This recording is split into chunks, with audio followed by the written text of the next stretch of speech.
지금 잘 들릴 거예요.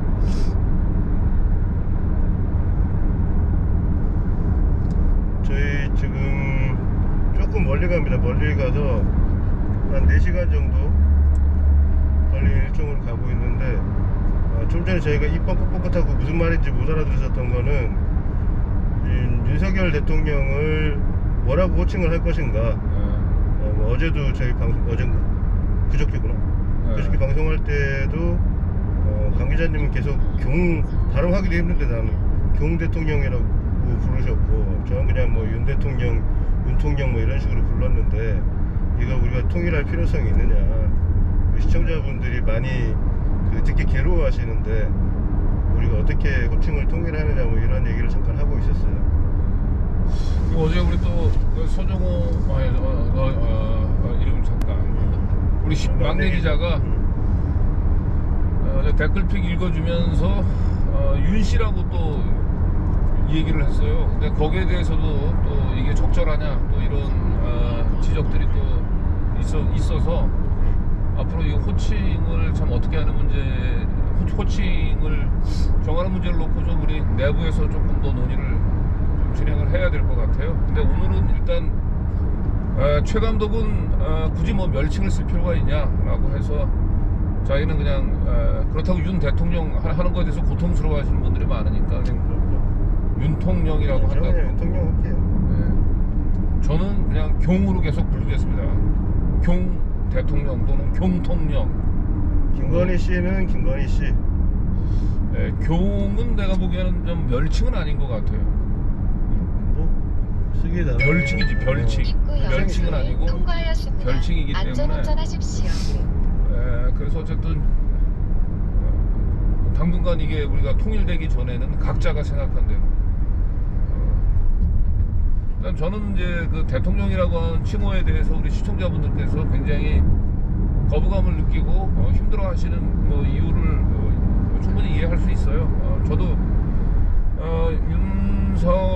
우리 경의 경우 지금 현재 프레지던트의 자리를 저는 형식적 합법성을 거쳤는지 모르겠으나 실질적 내용상으로는 2019년 조금 더 멀리는 2017년서부터 준비됐던 검찰 쿠데타의 전리품이다.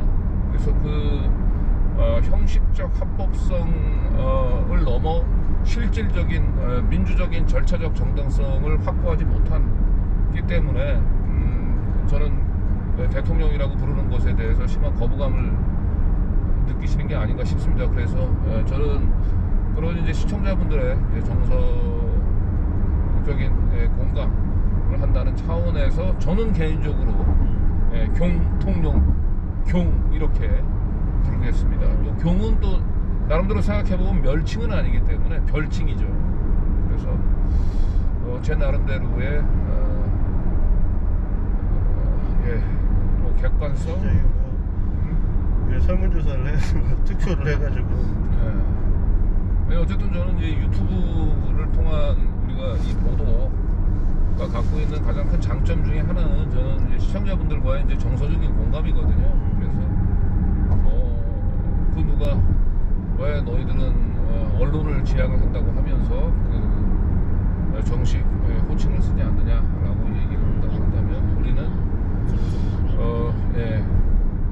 정서적인 또 시민들을 위한 정서적인 공감 중요하기 때문에. 나 생각났다.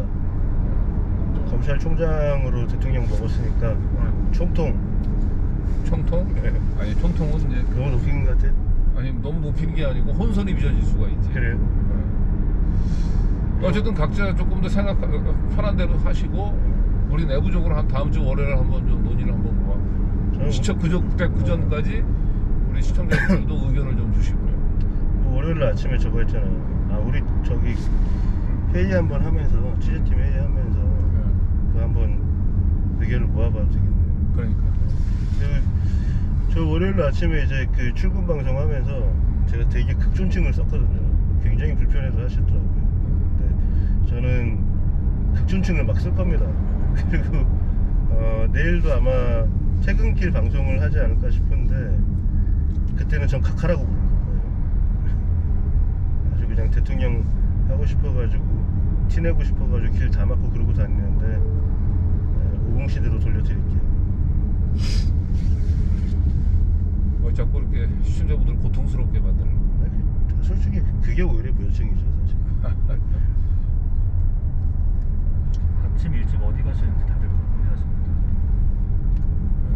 오랜만에 이제 라이브 인사드리죠. 오늘은 일단 서울은 벗어납니다. 그리고 서울의 북쪽은 아니고 서울의 남쪽으로 가고요. 우리가 항상 그러지만 취재 저희 목적이나 아니면 방문 예정지를 이제 미리 공개를 할 경우에는 뭐 증거나 증언 확보에 검찰용어로는 이게 무결성이라고 얘기하는데 무결성에 좀 문제가 있을 수 있어서 오늘도 약간의 이제 보안을 유지하면서 취재를 진행하도록 하겠습니다. 오늘은 어디 가는지 좀 너무 알려고 하지 마시고 저희가 이제 뭐 알려드려도 될 때는 말씀을 드리죠 보통. 근데 오늘은 일종의 급습을 하는 거기 때문에 말씀드리기는 조금 곤란하고요. 급습이라고 하고 우리가 무슨 테러하러 가는 거 있잖아요. 잠입도 하는데 뭐 급습 정도 많이 했는데 맨날 아니 그냥 기습 취재. 기습? 급습이나 기습이나 아니 급습이라고 얘기하니까 취재를 뒤에. 너무 공격적이에요? 우리가 요즘 이제 우리 민주 개혁 진영에 있는 시민들뿐만 아니고 또 반대편에서 또 우리 또 모니터링하고 우리 이미 14건이야 고소고발이 서초서만. 그리고 지금 나는 이제 외우다가 지금 이제 포기했어. 지금 하도 여기저기서 경찰서에서 연락이 많이 와서 성북경찰서, 강남경찰서, 수서경찰서 에서도 계속 연락이 오고 있어요. 또 심지어 내가 이제 살고 있는 이 과천경찰서에서도 연락이 왔네. 그래서 일단 우리 그 방송을 이렇게 탄압의 의도를 가지고 꼼꼼히 모니터링하고 있는 세력도 있다라고 하는 걸 염두에 두고 우리가 그들한테 굳이 빌미를 줄 필요는 없다. 저 남대문서 가가지고 그 참고인 조사 받는데 전화가 오는 거예요. 전화를 받았더니 그 송파서에서 전화가 왔더라고. 아니 경찰서 가 있는데 왜 다른 경찰서에 또 전화해가지고 그래서 저 조사 받는 중이니까 다음에 통화합시다. 어저께 통화했어요. 그래. 네. 그 라이브 취재 정말 한 두 달 만인 것 같은데 한 달 우리가 저 이사 오고 처음이죠. 남양주 별내로 이사 오고 난 뒤엔 처음인 것 같아요. 제가 오늘 사실은 라이브 취재를 하면서 그동안 이제 시청자분들은 왜 최 감독한테만 운전을 맡기냐. 그래서 제가 오늘은 한번 좀 운전을 해보려고 했는데 여지없이 하세요. 핸들은 뭐 그냥 최 감독이 주네요. 이 차가 좀 커가지고 강 기자님 좀 이 차가 어색해가지고 저도 좀 불안하고 그랬는데 요즘 이제 강 기자님 이 차로 많이 다니셔가지고 차가 익숙해지셨다고 너무 자만하시는 거. 이 차로 이제 20일 정도 됐는데 나는 몰랐는데 이게 9인승 밴이더라고. 9인승? 밴은 아니고 9인승이야. 그러니까 엄청나게 큰 차잖아. 그죠? 그래서 제가 출퇴근하는데 자체는 뭐 문제는 없는데 이걸 끌고 서울 시내에 이제 다른 거 모르겠는데 이 좁은 주차 공간 이런 거 있잖아요. 그런 데 들어가는 것에 대한 좀 약간의 좀 두려움이 좀 있었어. 특히 법원 같은 경우는 막 복잡하잖아. 뭐 1열 주차 뭐 2열 주차 하고 이래서 엄두가 안 났는데 그냥 그래서 그런 데 갈 때는 그냥 이 차를 집에다 놔두고 그냥 대중교통 이용하고 이랬는데 편하긴 하지. 근데 과감하게 이제 이걸 끌고 제가 한번 가장 복잡한 심하네. 어떻게 이렇게 들어오냐. 법원과 뭐 아주 오래된 그 서울 시내 이제 낡은 건물 주차장들 보면은 지금은 이렇게 예전에 왜 그렇게 만들었나 몰라. 이 주차가 좁죠. 내려가는 데가 예전에는 한 차선이잖아, 그죠? 그리고 막 이렇게 달팽이관처럼 구불구불하기 때문에 이게 막 부딪힐 것 같아. 이거 끌고 가면. 그리고 또 이 층고도 낮아가지고 주차장은.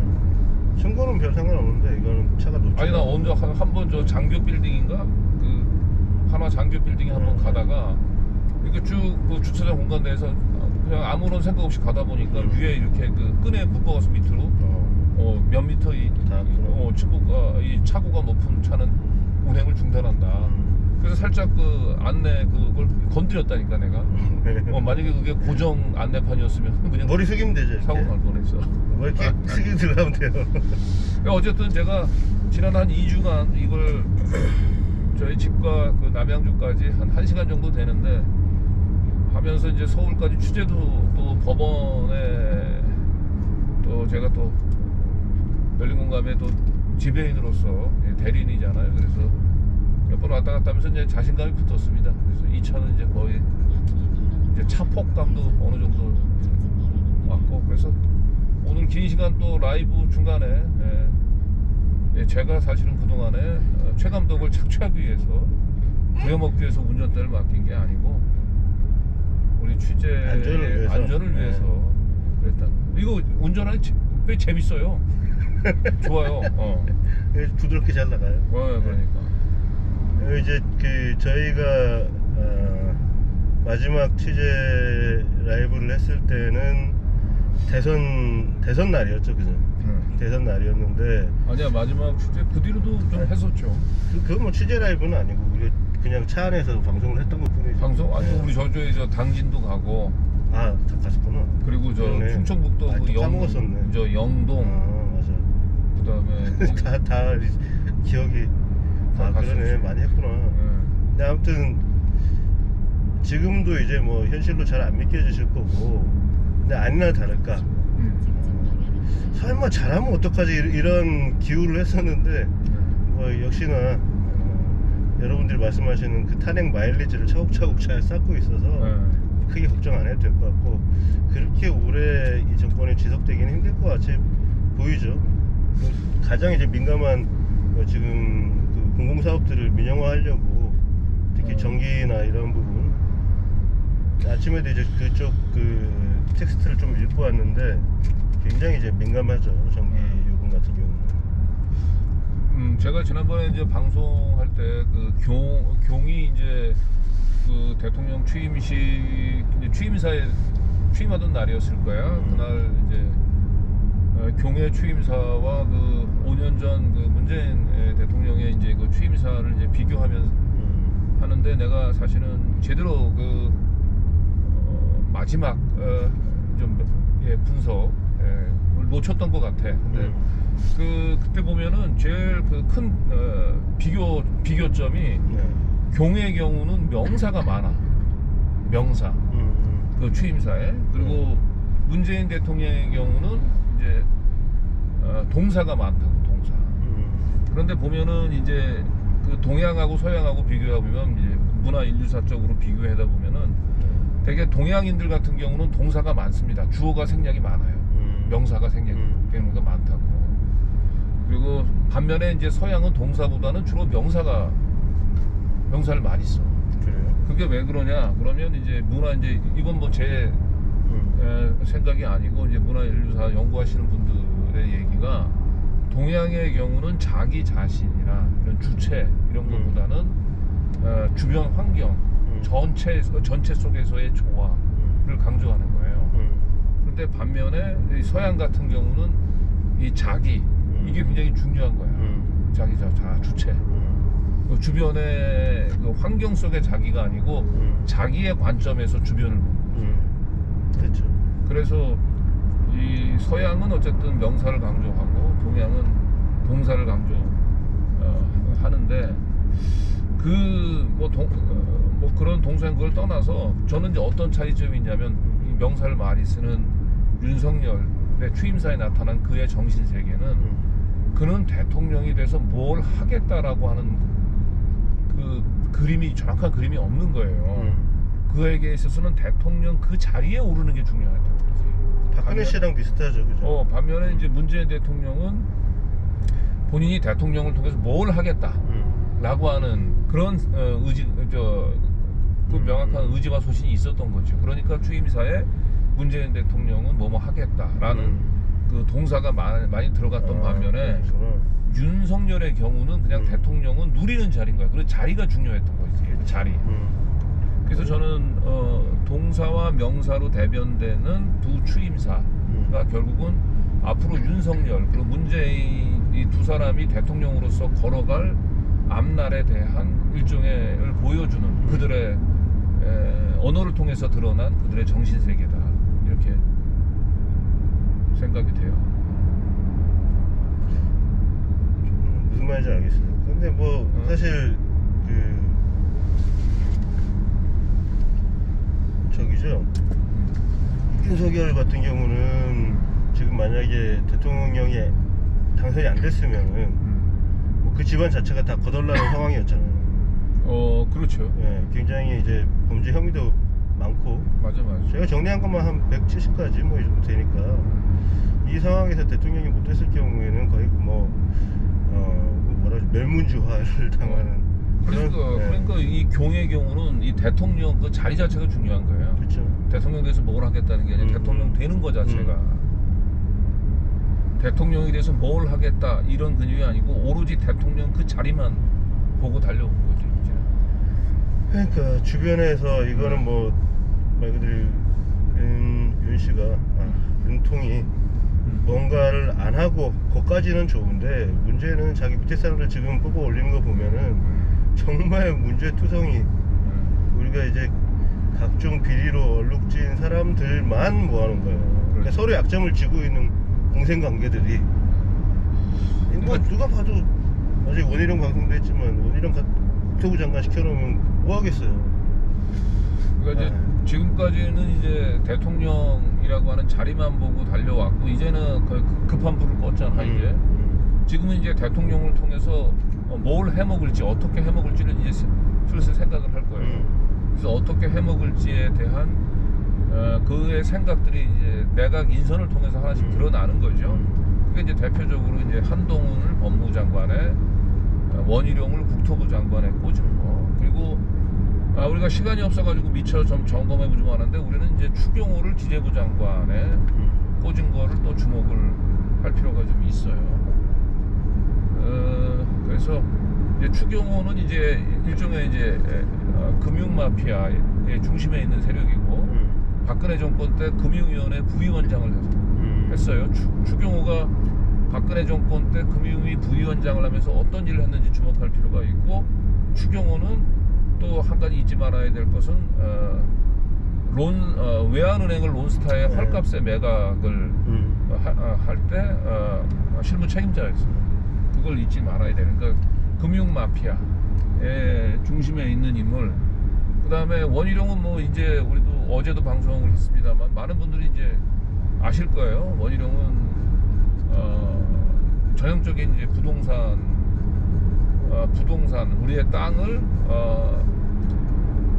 공유제로 보는 사람이 아니고, 그는 개발을 통해서 막대한 개발 차익을 누리게 해줄 수 있는 개발 대상으로, 그러니까 부동산 마피아를 대변한다고 보면 되고, 그 다음에 이제 한동훈이야 뭐 여러분들이 잘 아시겠지만 이들 기득권 카르텔이 저지른 모든 범죄들을 최종적인 종말 처리장 역할을 하는 검찰을 쥐고 있는, 그래서 결국은 부동산 마피아의 원희룡, 금융 마피아의 추경호, 그리고 이들이 저지른 범죄들을 최종적으로 종말 처리할 수 있는 권한을 가진 한동훈, 이 3자의 인선이 제가 볼 땐 이 윤석열 내각의 가장 핵심이라고 봐요. 지금 윤석열 내각의 그러니까 초기 내각의 인사들이 보면 뭐 MB 쪽 라인들도 있고, 그러니까 이게 아마도 윤석열이 대통령이 되는데 필요했던 세력들과 사람들, 그리고 자기 방어를 위한 사람들, 이런 사람들로 자기가 빚진 세력들의 사람들을 하나씩 꽂아놓고 이 사람들이 이제 자기 파일을 가져갈 수 있게 그런 세팅을 했다고 보이는데, 말 그대로 윤통이 뭐 자기가 무슨 디테일한 계획이 있어서, 이 사람은 뭐 검찰 시절에도 돈 모으고 이런 거에 대해서는 전혀 관심도 없고, 말 그대로 남들이 이용을 해먹는 사람에 속하지 자기가 이제 지략을 가진 사람은 아니란 말이죠. 그러면 이미 이제 이런 라인에서 다 해먹겠다. 그리고 이제 저희가 들은 얘기들도 초기 2년에 다 빼먹고 튀겠다, 먹튀하겠다 이런 얘기들이 네. 들리는 거 봐서는 그냥 말 그대로 허수아비에 불구하죠. 그리고 얘기하세요. 예. 저희가 뭐 한동훈이라든지 원희룡이라든지 아까 말씀하신 추경호라든지 이런 사람들이 저희가 어떤 뭐 그 정치적인 스탠스에서 봤을 때 저 사람들은 나쁜 사람이야가 아니라 이 사람들은 검증된 나쁜 놈들이거든요. 그냥 검증된 나쁜 놈이에요. 예, 그 범죄 혐의가 있는 사람들이고 실제로 그런 짓을 했던 사람들, 뭐 비서관 이런 사람도 사실 알고 보면 무슨 성추행 전력의 별의별 전력을 다 갖고 있는 사람들인데 어제 참, 네, 저희가 이제 방송에서 얘기를 했는데 이제 우리가 주목해봐야 될 것이 이제 한동훈이 법무부 장관에 임명되자마자 첫 번째 법무장관 1호 이제 결재가 그 금융범죄 합동 수사단 서울 남부지검에 그걸 부활시킨 거예요. 그렇죠. 네. 그거는 사실상 이제 한동훈 휘하에 가장 믿고 있는 이제 그 소수의 검사들을 통해서 금융범죄를 이제 전담을 시키겠다라고 하는 거예요. 그래서 이것은 아까 앞서서 제가 얘기했던 대로 그 금융마피아의 추경호, 그 다음에 부동산 마피아의 원희룡의 인선에 이어서 결국은 이들이 안정적으로 그 금융과 부동산을 통해서 그 비리를 통한 부를 축적하기 위해서는 금융범죄를 통제할 필요가 있는 거거든요. 그러니까 이게 한 검사가 지금 2,000명인가 3,000명쯤 되잖아. 그리고 지금 지난번에 뭐 검수완박에서 출발을 했으나 검수완박이나 덜박 수준도 안 됐죠. 그래서 결국은 경제하고 이제 비리범죄에 대한 검찰의 직접 수사권을 남겨놨잖아. 그러니까 2,000명, 3,000명 되는 검사들이 모든 그 경제범죄, 그중에 금융범죄 같은 경우들 다 수사할 수 있다고 얘기한다면은 이거를 사실은 통제하는 데는 한계가 있어. 그러니까 금융범죄를 이제 서울 남부지검에서 집중적으로 거기서 독점적으로 사실 수사하게끔 하는 거예요. 자, 그러면 결국은 이들이 그리고 있는 여러 가지 권력형 범죄들이 있을 거라고. 내가 얘기하는 건 또 이것도 우리 모니터링 하시는 또 분들한테 얘기하는 거지만 이제 그런 일이 없기를 바라는 마음에서 하는 거예요. 이 반대로 국정을 운영해 주세요. 그 뒤에 이들을 완벽하게 통제하기 위해서는 금융범죄를 믿을 수 있는 사람한테 그 수사를 맡겨야 그렇죠. 되는 거예요. 그러니까 이제는 이제 그게 딱 일어나내리는 거야 이제.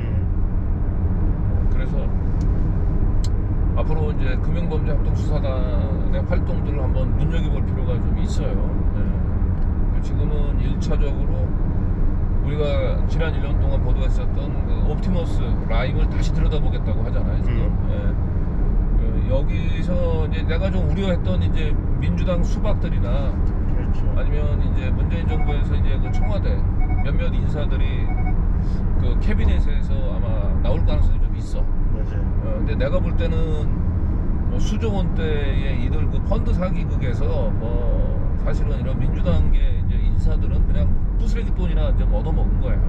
그리고 이들의 이제 방패막이 좀. 왜냐면 안타깝게도 문재인 정권은 이 라임 옵티머스 정권에 있어서 핵심적인 역할을 할 수가 없어.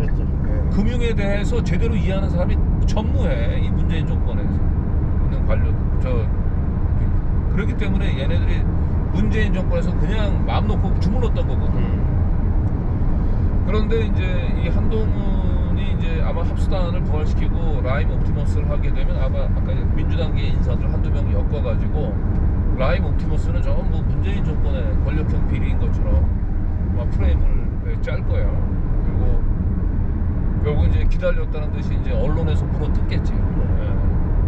그러면서 지금 용산기지 이전서부터 시작해가지고 취임까지 온갖 뻘짓으로 까먹은 이제 그 지지율을 이제 그걸로 만회를 해보려고 하고 아마 빠르면 지방선거 직전에 이걸 터뜨리지 않을까 싶기도 해. 흘리겠죠 조금. 그게 사실 흘린다고 하고. 아이고. 그러니까 제일 좀 우려가 되는 사람이 몇 명 보이잖아 지금. 지방선거에 이제 민주당 공천을 받은. 그래서 민주당이 제대로 된 개혁 공천을 했어야 되는데 내가 볼 땐 이번에 비대위가 알고도 그랬는지 모르겠는데 좀 아쉬움이 좀 있어요. 예. 그래서 검찰 출신 인사들이 잘할 네. 수 있는 거라고는 평생 해왔던 게 긍정적인 일을 하는 게 아니잖아요. 네, 남을 파고 어떻게 보면은 뭐 범죄자를 잡는 거긴 하지만 남을 해친단 말이죠. 특히 우리나라 네. 검찰 같은 경우는 특수부라든지 이런 데서는 없는 죄도 만들고 있는 죄도 감추고 이런 식으로 정치적인 이런 기소들을 많이 했기 때문에 자기들이 잘하는 거 할 거예요. 말 그대로 전 정권 문재인 대통령과 그 민주당 쪽을 엮어서 여기를 공격을 함으로써 반사이익을 얻으려고 하는, 아 얘들 일 잘한다 이 소리 들으려고 하겠죠. 그렇죠. 예, 거기다 또 천공이 대놓고 얘기했잖아요. 스승의 날에 전직 대통령하고 손잡을 생각도 하지 마라. 그렇죠. 예, 어떤 세력과도 손잡을 생각하지 말고 그냥 독고다이로 가라 이렇게 식으로 얘기를 하긴 했는데 그 얘기는 결국에 문 대통령 공격해라 이 신호라고 보이거든요. 근데 이제 앞으로 조금 이제 또 눈여겨봐야 할 포인트 중에 하나가 이 무당과 그 관료 출신의 그 테크노크라트들 간의 그 갈등을 한번 한번 눈여겨볼 필요가 좀 있어. 그렇죠. 근데 일단 그 윤 정권이 인수위 기간 동안에는 그 관료, 이 테크노크라트들이 무당들한테 밀린 것 같아. 아 그래요? 일단 다른 것보다도 용산기지 이전은 사실은 어떤 네. 합리성도 없어. 맞아. 이게 관료 출신의 테크노크라트들이 볼 때는 괜히 쓸데없는 걸로 이거 괜히 그 정권 그제 힘 빼고 있는 거죠. 정권 안보에 굉장히 중대한 차질을 빚어올 수 있는 일들을 저지른 거거든. 이건 무당들이 밀어붙인 거거든. 그러니까 근데 결국 무당들의 뜻이 관철이 돼 있잖아. 그 용산기지 이전에서 한 방 먹은 거야. 그래서 그 관료 출신의 뭐 임태희라든지 이런 사람들은 아주 공공연히 반대했잖아요. 그리고 내가 보기에는 지금 통일부 장관을 갔던 권영세인가 네. 거기도 반대했던 걸로 알아요. 그러니까 뭐 검사들을 비롯해서 이렇게 검사 출신의 이제 그 관료 출신의 이 테크노크라트들, 그 학자분들 하고 이 무당들을 하고 앞으로 이제 부딪힐 겁니다. 그래서 왜냐면 무당들이 얘기하는 거가 사실 주문하는 게 좀 상식이 있는 사람들, 기본적인 머리가 있는 사람들하고는 좀 너무 얼척이 없잖아. 아니 어저께 저희 이제 그 역사 방송 새로 시작했잖아요.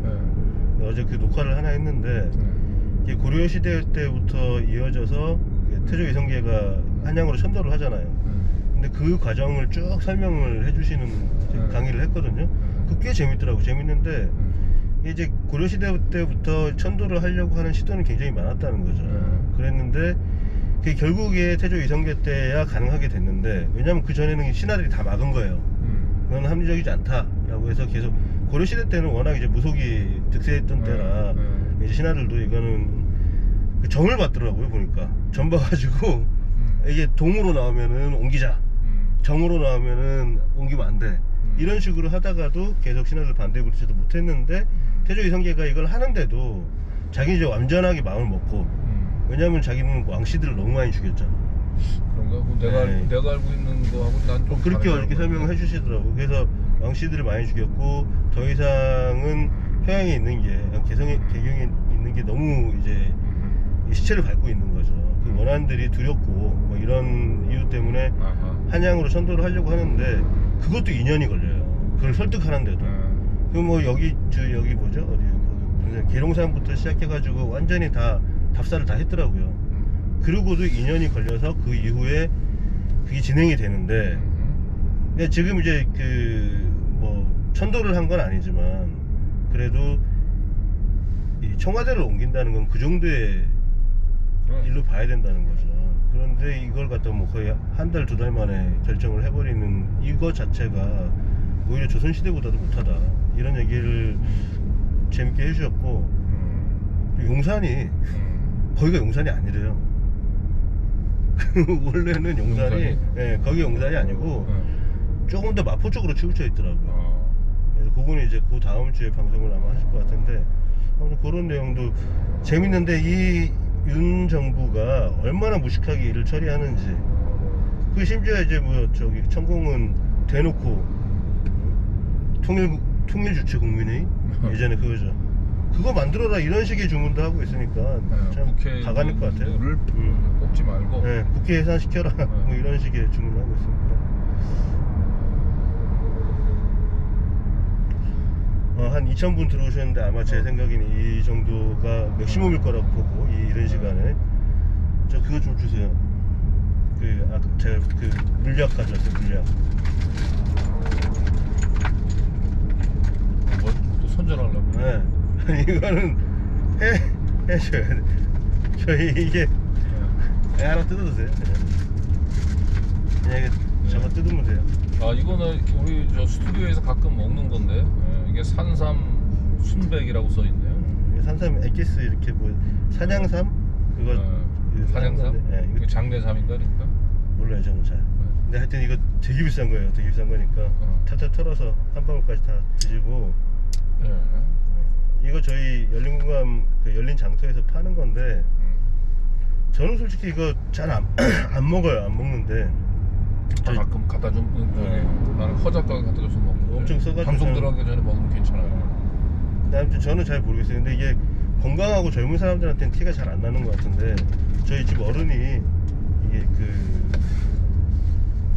뇌졸중이 오셔가지고 그래서 지금 이제 그 정도 좀 불편하시고 식사하시는 것도 힘들고 이제 좀 회복 과정이긴 한데 좀 오래 힘드셨거든요.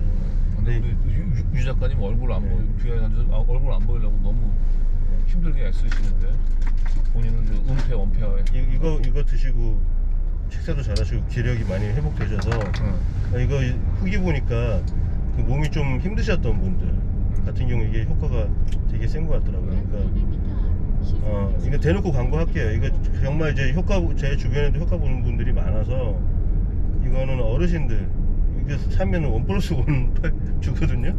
이거 원래 정가에 반 가격에 팔고 거기다 또 한 통 더 주니까 이거 주문하셔가지고 가격은 좀 있어요. 이게 10몇만 원 하던데 사셔가지고 어르신들 한 통 드리고 그리고 내가 한 통 먹고 한 박스 하면 한 달 정도 먹는 것 같더라고요. 그래서 이거 한번 드셔보시라고 제가 소개를 드립니다. 저희 좀 까주세요.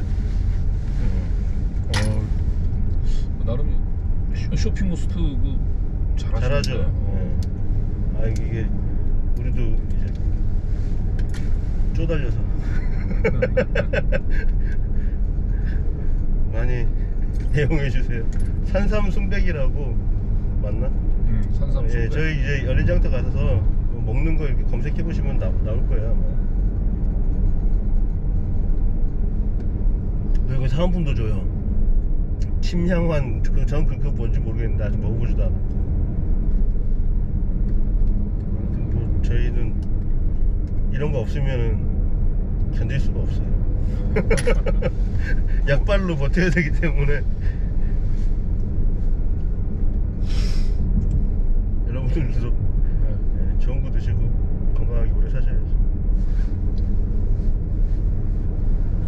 어쨌든 뭐 저희가 어디로 간다고 말씀을 드리긴 곤란한데 좀 멀리 갑니다. 오늘 앞으로 한 3시간 더 가야 돼요. 3시간. 어쨌든 좀 이 경 정권이 참 2022년에 어떻게 경 정권이 탄생할 수 있을까?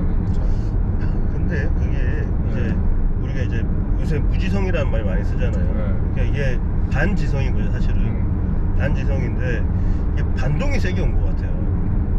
미국 같은 경우도 오바마가 우리한테는 굉장히 이제 평이 안 좋을 수밖에 없지만 미국 내에서는 평이 나쁘지 않았잖아요. 근데 오바마를 뽑아놓고 그것도 모든 편견을 깬 최초의 흑인 대통령을 뽑아놓고 뭐 미국에서 제일 취약한 부분인 의료 복지 분야도 오바마 케어를 통해서 많이 이제 좀 개선을 하려고 하고 어떻게 보면 미국에서 굉장히 혁명적인 일이었는데 문제는 그 오바마를 뽑아놓고 트럼프를 뽑았단 말이에요. 그러니까 이게 한 번씩 반동이 세게 오는 것 같아요.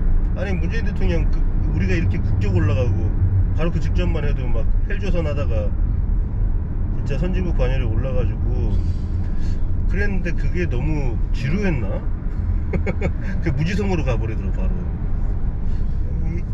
아니 이제 반동이 오면 그나마 좀 다행인데 항상 이렇게 정반합을 통해서 반동이 오면 다시 또 재유치를 가는데 가장 큰 문제가 우리가 이 일본식으로 일본식으로 일본이 지금 그 아베 정권 비롯해서 이 자민당 정권이 그 어떤 흔들리지 않죠. 어쩔 해도 바꾸질 못하잖아. 우리는 뭐 그러진 않겠지만 이 기본적인 일본하고 우리의 이제 이 민족성 자체가 달라서 우리는 한번 일본은 아래로부터의 혁명을 거의 경험해 본 역사가 없잖아. 우리는 동학난 이전에도 항상 이제 밀란들이 많이 있었고 그 밀란들이 결국은 그 정권의 교체, 왕조의 교체로 이어진. 일본 애들하고 비교할 건 아닌 것 같아요. 우리는 그러니까 일본처럼 안 될 것 같아요. 네. 어쨌든 뭐 일본처럼 되지는 않겠지만은 우리 저 최감독하고 같이 대선 직전에 대선 직후에 우리가 뭐 삼척에 가서 취재를 하면서 놀랬던 것은 이 반동 거기 그 순박한 그 노인분들이잖아요. 아주머니들. 그분들을 우리가 반동이라고 부를 수는 없잖아. 그렇죠. 그냥 그분들 같은 경우는 어떻게 보면 부정표라고 봐요. 아니 그러니까 정보의 부재 사각지대 속에서 굉장히 이제 그분들이 아예 그냥 투표장에 안 가면 상관이 없는데 그냥 이 동원된 뭔가 잘못 입력된 정보를 가지시고 결국은 그들을 이제 동원했던 그 세력들에 그냥 무기력하게 이제 끌려다니신 거잖아요. 그러니까 지금 반동이 아니고 대부분 많은 사람들이 무기력하게 끌려다니는, 그러니까 본인 스스로의 정신력이 많이 낮아진 상태에서 결국은 한 시민들을 설득과 토론의 대상이 아니고 동원의 대상이라고 생각하고 있는 세력들에 이제 휘둘린 그런 정신력이 좀 떨어지는 표들이 많아지는 거, 이제 그게 이제 가장 우려스러운 거예요. 아니 우리가 2030 그거에 대해서도 굉장히 고민을 많이 했었잖아요. 이게 우리가 민주주의를 이뤄내기 위해서 노력했던 시간들, 그리고 지키려고 노력했던 시간들이 이렇게 끝나나? 2030에서 끝나나? 우리가 아무런 레거시를 전해주지 못했나? 이런 엄청난 고민들을 했었는데, 그래서 저는 그때는 정말 일본처럼 되는 거 아닌가 하는 생각을 했거든요. 근데 뭐 개딸들이라고 하는 젊은 20, 30대 여성분들이 나서기 시작했고, 남성분들도 같이 합류하기 시작했고, 그리고 저희가 이제 얼마 전에 한 달쯤 전에 2030 농객들을, 청년 농객들을 모집을 했어요. 근데 그때 지원하신 분들이 한 70여 명 되셨고, 제가 최종적으로 거르고 걸러서 뽑은 분들이 한 20여 분 좀 넘어요. 근데 이분들이 지금 거의 매일같이 엄청난 토론을 하면서 자기들끼리 이제 어떤 프로그램, 열공해서 어떤 프로그램을 주도적으로 만들까, 본인들이 우리의 리소스를 쓰지 않고 자기네들이 만들겠다 이거예요. 그래서 환경 분야, 뭐 젠더 이슈, 무슨 복지 분야, 이런 거를 자기들끼리 파트를 나눠가지고 엄청나게 연구를 하고 있어요. 특히 이제 저희가 취약한 거, 그리고 보도 내용이 어렵고 길다, 이거를 이제 2030들이 모여서 자기들이 해석을 해서 짧게 요약 방송을 만들겠다, 열공 소화 방송을 만들겠다, 막 이런 것도 하고 있고. 근데 저희가 뭐 이렇게 끌고 가야 될 이유를 전혀 못 느낄 정도로 이분들이 굉장히 열성적으로 하거든요. 그것도 뭐 우리가 뭐 돈을 막 주고 하는 것도 아니야. 뭐 출연료 정도야 제가 설정이 출연료는 드리겠지만 너무 열성적으로 해요. 그래서 내가 너무 이렇게 2030을 얕잡아 봤구나, 이런 생각도 해요. 그러니까 너무 이렇게 실망하지 않으셔도 될 것 같아요. 이거에 대한, 말 그대로 윤석열 정부에 대한 반동은 더 세게 올 거야. 사람들이 상식적인 방향으로 가지 않을까 싶은 생각을 해요. 어쨌든 이제 무당들하고 아까 얘기했던 테크노크라트의 이제 대결은 또 한 측면에서 또 관전 포인트가 결국 윤석열을 추종하는 무리들과 김건희를 추종하는 이제 무리들 간에 이제 권력 암투가 있을 수가 있어. 그래서 주로 이제 윤석열은 이제 그 검사를 비롯해가지고 이제 관료, 뭐 학자분들이 있을 테고, 이제 김건희는 주로 이제 무당들이겠죠. 근데 지금 봐서는 그 인수위 기간 동안에는 역시 그 김건희 씨 쪽이 그 상황임을 좀 확인한 시간이었던 것 같아요. 근데 한동훈은 잘 모르겠어. 한동훈은 우리가 테크노크라트로 봐야 될지 아니면 저기 김건희하고 한 300여 차례 막 통화하고 청문회 나와서도 김건희하고 통화한 부분들을 너무 당당하게 얘기하는 걸 봐서는 실적으로 윤석열의 그 핵심 신복이기도 하지만 뭔가 정신적으로 김건희 쪽에 그루밍이 돼 있는 게 아닌가라고 하는 생각도 좀 그런 느낌이 많이 들긴 해요. 좀 들어요. 뭐 이렇게 통일교설도 있고 뭐 이런저런 얘기가 있던데 그 정도로 끈끈할 수 있으려면 단순히 이익공동체뿐만이 아니라 우리가 그 황하영 사장 있잖아요. 그쪽도 마찬가지. 아니 그 사람이 뭐라고 도대체 검찰하고 지역에서 그냥 조그맣지는 않지. 지역에서 사업하는 사람하고 그렇게까지 오랜 연을 맺고 사나. 그러면은 저희가 이제 그때 판단하기에는 이거는 종교적 연결점이 있을 거다. 정신적인 연대가 있어야만 이 관계가 유지될 거다라고 생각을 했는데 한동훈 씨도 뭐 비슷하다고 추정을 할 수는 있죠. 저는 확실히 못하지만. 그리고 제가 엊그저께 방송하고 그 대명 소노 그룹에서 이 사람들이 행사를 많이 한다라고 얘기를 했잖아요. 근데 제보 들어온 것 중에 하나가 대명이 통일교 쪽이라는 얘기가 있었어요. 그래요? 네, 근데 그 뭐 우리가 저희는 확인은 못 해봤는데 그런 견해도 있더라고요.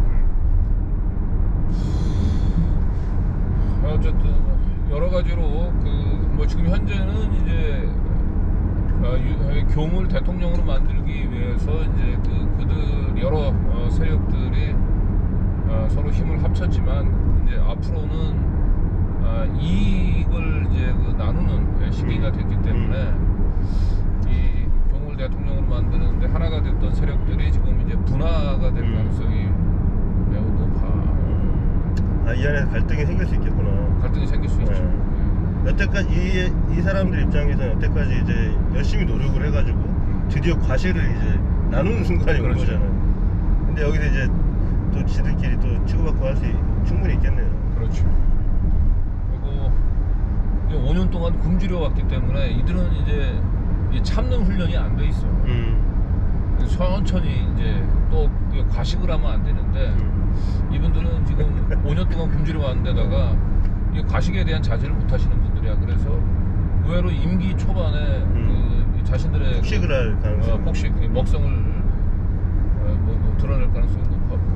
근데 자기네들이 봐도 지금 윤석열 정부가 어떤 사람들의 기대치도 너무 낮고 지지율은 당연히 뭐 안 나올 거고 지금 하고 있는 지금까지 얼마나 됐어? 지금 보통 한 달밖에 안 됐는데 지금까지 보여준 것만 해도 사람들이 지금 엄청나게 지쳐하는데. 그러니까 그 정권 재창출에 대한 두려움이 커질수록 이건 이제 이 경정권은 그냥 일회성 정권으로 그렇죠.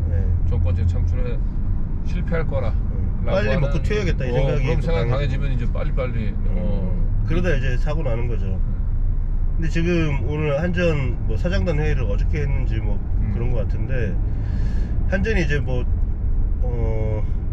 적자 폭이 많다. 그러니까 전기 요금을 올리지 못하고 지금 이 원자재 가격이 전부 다 이제 올렸기 때문에 뭐 1조가 넘는 손실을 보고 있다 이러면서 사실은 그럼 전기 요금을 올리면 되긴 하거든요.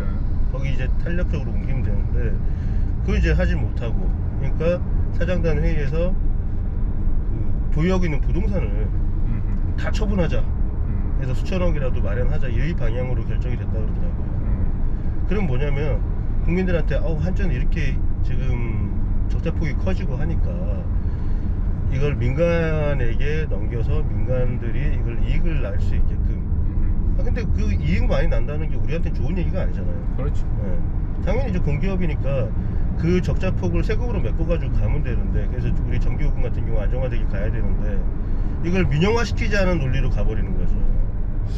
그러니까 이제 공기업을 민영화시키게 되면 이제 어떤 폐해가 있는지는 KTNG하고 KT를 보면 돼요.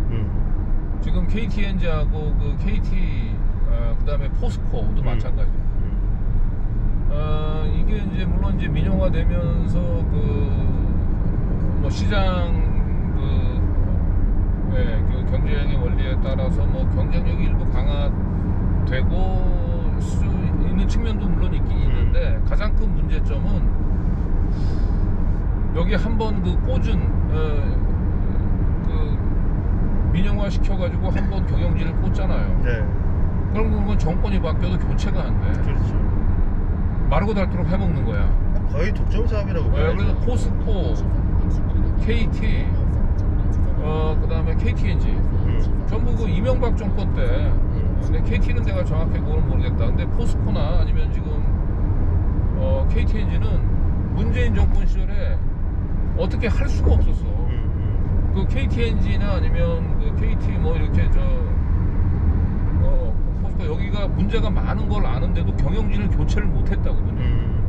공기업이면 그 무능한 또는 비리한 경영진들을 교체해낼 수가 있는데 이게 이제 민영화 되다 보니까 결국은 그쪽 라든지 뭐 기업은행이라든지 근데 이런 쪽에서 의결권을 행사할 수 있긴 하지만 그건 말 그대로 그냥 완오브 댐이거든요. 그래서 그걸 국민연금이나 이런 걸 가지고 경영진을 교체해낼 수가 없어. 그러다 보니까 나는 개인적으로 취재한 게 지금 KTNG하고 지금 몇 년째 지금 싸우고 있는데 주가 조작의 그 신약 사기 사건 가지고 이분들은 이 경영진들은 이 공기업 사장 같은 경우도 사실 임기가 정해져 있고 결국은 경영평가 정부에서 경영평가 해가지고 안 좋게 나오면 그냥 아웃되는 거 아니잖아요. 그렇기 때문에 무리수를 둘 수가 없는데 이게 민영화가 되는 순간에 진짜 완전히 정부의 통제에서 벗어나고 정권이 교체돼서도 갈 수도 없고 완전 그들 스스로의 이제 판이 돼버리는 거예요. 그래서 근데 지금 보면 아까 얘기했던 대로 포스코라든지 KTNG라든지 KT는 이미 뭐 이명박 박근혜 정권 사람들이 다 장악이 돼 있잖아. KT니까 저 양반 생각나네. 김은혜. 그러니까 윤석열 정권에서는 그들이 정권 교체가 돼도 안정적으로 해먹을 수 있는 판을 마련해야 돼. 그렇죠. 그 사이즈가 훨씬 전력이 커. 그렇기 때문에 일단 이 전력 민영화는 이제 윤석열 정권의 교체 여부와 상관없이 안정적으로 그들의 이제 물적인 기반을 확보할 수 있는 좋은 기회죠. 저 뭐야 또? 아니 이건 좀 문자 온 거. 근데 아무튼 이렇게 돼버리면은 저는 이게 거의 일제강점기 때 처음에 뭐 철도권 가져가고 광산개발권 가져가고 이제 국부를 팔아먹는 거잖아요. 이것도 지금 거의 국부를 팔아서 특정 집단이나 개인한테 넘겨주는 거랑 같은 꼴인데 이거를 교묘하게 지금 우리 그 한전 자체가 너무 적자폭이 크니 이걸 개선할 수 있는 경영을 개선하는 방식으로 민영화를 주장하는 거에 사람들이 속는다는 거죠. 근데 이거 되게 웃긴 게 뭔지 아세요? 뭐 같은 회사에서 그런 그림이 많이 올라와요. 회사에서 이게 이 전기가 민영화되면 전기요금 오를 거는 백발백중인데 무조건 오르게 돼 있어요. 이건 낮아질 수가 없어요. 그건 말이 안 되는 거고 오르게 돼 있는데 그럼 이 사태는 어떡하냐 하니까 이번 찍은 사람들이 뭐라고 얘기를 하냐면 그건 민주당이 막아줘야지. 이게 그거는 민주당이 막아줘야지. 그건 민주당이 막아줘야지. 그런 말이 어딨어 세상에. 그래서 요새는 그런 말 많이 쓰거든요. 뇌에 우동사리만 가득한 뇌주름이 쫙 펴진.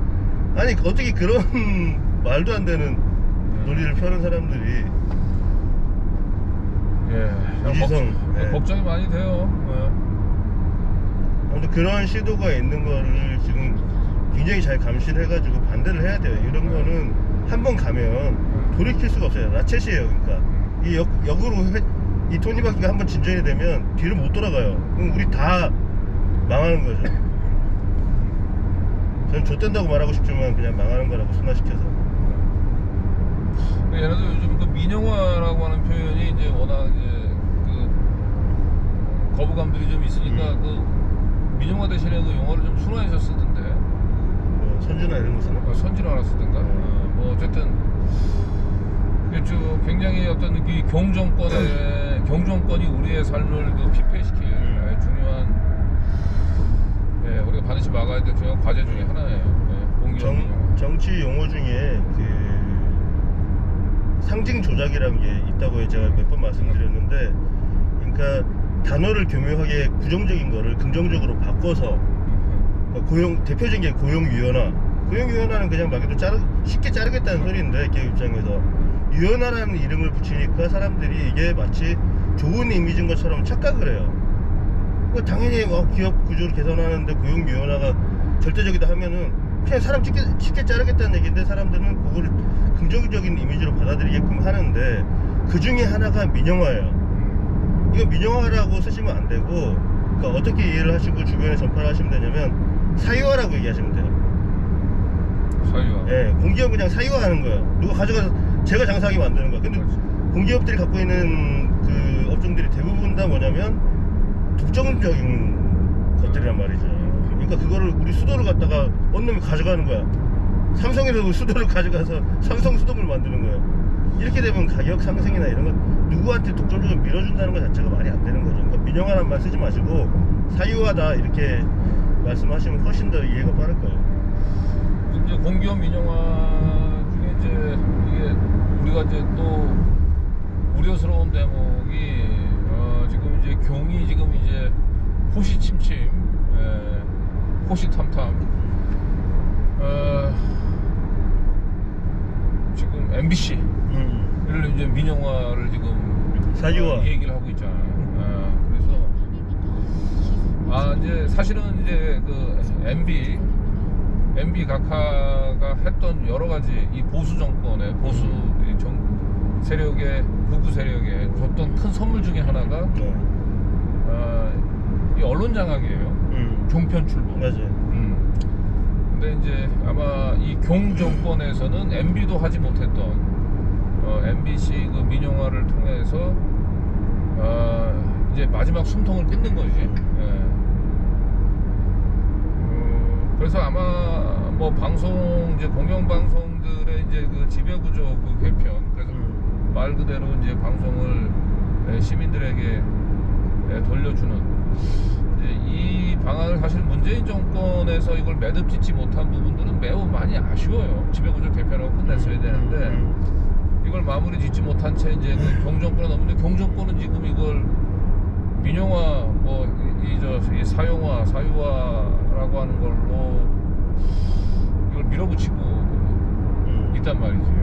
그러면 사실은 이제 이번 지방선거 때 우리가 서구를 사수해야 되는 이유 중에 하나가 TBS를 지금 이제 교육방송으로 만들겠다고 하는데, 뭐 교육방송으로 만드는 정도까지는 좋아. 말 그대로 교육방송이지. 내가 보기엔 보수 정권의 의식화 교육인 거지. 그렇죠. 그러니까 세뇌 교육을 위한 방송으로 만들겠다는 거죠. 그래서 TBS 그렇게 넘어가지. 그다가 MBC까지 결국은 이렇게 민영화를 되게 되면 진짜 우리 이제 언론은 이제 암흑 시대가 되는 거지. 암흑 시대. 뭐 경향, 뭐 한겨레가 요즘 뭐 윤 정권 이제 워낙 이제 뻘짓을 많이 하니까 조금 뭐 윤 정권을 좀 비판하는 뭐 기사들을 뭐 쓰는 척 하긴 하는데, 이미 경향하고 한겨레는 그 매체력 자체가 너무 떨어졌죠. 그 지금 둘 다 합쳐도 동아일보의 한 3분의 1밖에 안 돼요, 열동률이. 거기다 뭐 내가 뭐 최근에 경향신문에 이제 잘 들어가지 않았으면 얼마 전까지 가보니까 경향신문이 그 만드는 무슨 동영상이 있단 말이에요, 유튜브. 그게 구독자 수가 거의 1년째 7만에 지금 머물러 있어요. 7만. 그나마 최소 10배 이상 크네.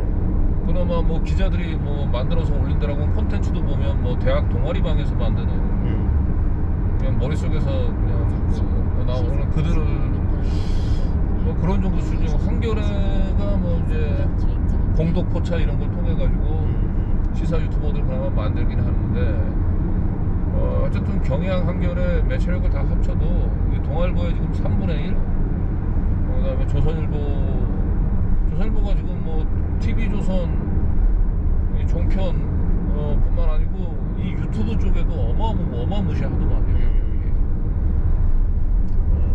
돈 많이 들이면 되긴 해. 그러니까. 그리고 이제 종편에서 그나마 조금 그 기존 종편들하고 좀 차별을 보였던 JTBC가